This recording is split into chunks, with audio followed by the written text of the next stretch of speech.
So நம்ம இப்போ வந்துன்னா இது ஃபைனியர் ஆர்கனெட்டு இதுக்கான லைன் தான் நம்ம ஃபில் பண்ண போகிறோம். ஸோ என்ன லைன் பார்த்தாக்கா ஷார்ட் ஃபீஸ் லைனு அப்படி காட்டுங்க.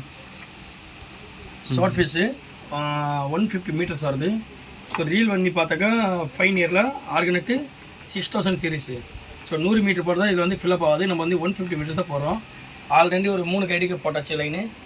3 கைடிக்கு போட்டு வெளியே கொண்டு வந்து அதுக்கப்புறம் இந்த லாஸ்ட் ஒரு என்ட்ரன்ஸ் வந்து 2 முடிச்சு கட்டாச்சு. எதுக்கு நான் அந்த முச்சு போடுறேன்? சில்பாமல் இருக்கிறதுக்காக. சரி ஓகேண்ணா. அதுக்கப்புறம் ஒரு நார்மலாக சுருக்கு மாதிரி போடணும். சரிங்களா? இந்த மாதிரி சுருக்கு போட்டு நீங்கள் ஒரு சைடெல்லாம் போடக்கூடாது. இந்த மாதிரி ஒரு சைடு போடக்கூடாது, டபுளாக பண்ணணும்.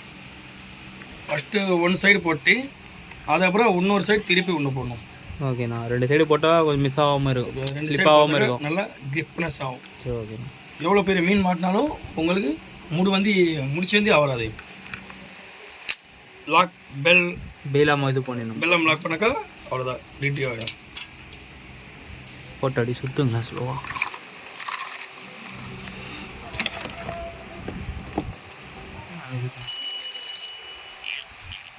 ட்ராக் வந்து டைட்டில் வச்சிடணும். Full tight. ட்ராக் எவ்வளோ டைட் நான் வைக்கணும் மேக்ஸிமம் இது வந்து 100 நம்ம வச்சிடணும். ஓகேங்களா? மற்ற மீனுக்குன்னா ஒரு ஜிலேபி ஒரு 1/2 கிலோ 3/4 கிலோனா ஃபுல் டைட்டு. நல்ல சைஸு ஒரு 10 கிலோ 5 கிலோனா பெல்லம் வந்து கொஞ்சம் லூஸ் பண்ணணும். லூஸ் பண்ணி இந்த பெல்லம் வந்து அட்ஜஸ்ட்மெண்ட் பண்ணணும். இப்போது நம்ம ட்ராக் ஃபுல் டைட் வச்சா என்ன ஆகும்? Spinning machine track full tight வச்சாக்கா மீனோட உதறி கிழிஞ்சிடும். சரி ஓகேண்ணா. இல்லைனா முள் ஓடிடும், இல்லைனா லைன் கட் ஆகும். இந்த 3 ஃபால்ட்டில் ஏதாச்சும் ஒன்று. இப்போ இதனாலேயுமே லைன் கட் ஆகிறதுக்கு வாய்ப்பு இருக்குது ட்ராக் ஃபுல் டைட் வச்சா. ஏன்னா ஹெவி மீன் மாட்டிச்சுன்னா அப்படியே ராடும் ஃபுல் பெண்ட் ஆகும்போது லைனும் கட் ஆகும். சில நேரம் ராடும் அந்த முள்ளும் ஓடியும் மீனோட உதடும் கம்பல்சரி கட் ஆகிடும். சரி ஓகே. லைன் ஏற்றுங்க பார்ப்போம். நம்ம வந்து ஸ்பீட் பண்ணக்கூடாது, கொஞ்சம் மெதுவாக தான் ஃபில் பண்ணணும். 100 மீட்ரு 150 மீட்டர்லாம். சரி ஓகேண்ணா. கரெக்டாக ஒரு மிஷினை பொறுத்து எவ்வளோ பிடிக்குன்றது இருக்குல்ல. சைடில் இந்த சைஸஸ் போட்டிருக்காங்க. 30 சைஸு 40 சைஸு 25 சைஸு என்ன சைஸ் போட்டாலும் இது பாருங்கள். காட்டுங்கண்ணா. இந்த பாக்ஸ் உள்ள போட்டிருக்கோம் பாருங்கள். என்னென்ன சைஸ் போட்டாக்கா 100 மீட்டர் 150 ஃபில் ஆகும் சொல்லி அதில் போட்டுருக்காங்க மேக்ஸிமம். இது வந்து 6000 ரீலா? 6000. ஓகேண்ணா. இதுக்கு வந்து எவ்வளோ கெப்பாசிட்டி? 180.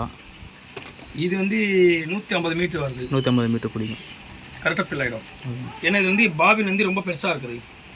பாபின் கொஞ்சம் சின்னதாக இருந்தால் 100 மீட்டர் பிடிக்கும், 120 மீட்டர் பிடிக்கும். அந்தந்த சீரியஸுக்கு ஏற்ற மாதிரி ரீல் பிடிக்குன்றீங்க. ஒரு மிஷினுக்கு வந்து இந்த பாபின் வந்து நல்லா ஆழமாக இருக்கும்.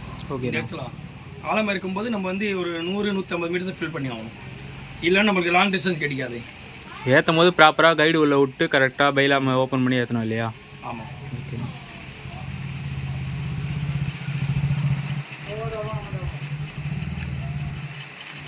அதே மாதிரி லைன் ஈவனாக ஏறுதான் செக் பண்ணணும்ல? ஆமாம், அதுவும் செக் பண்ணணும். அதுதான் நம்ம பார்த்தீங்கன்னா இருக்கணும். ஓகே.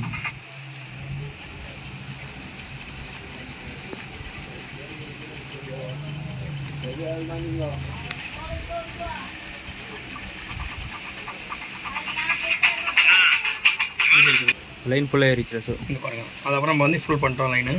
150 மீட்டர்ஸு கரெக்டாக இந்த பெல்லம் பாருங்கள்.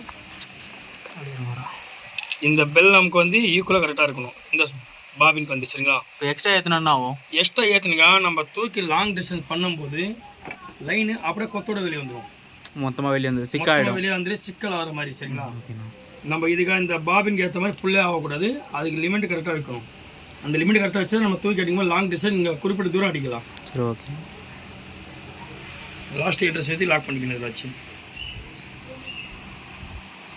அது அந்த லாக்கே கொடுத்துருப்பாங்க இல்லையா?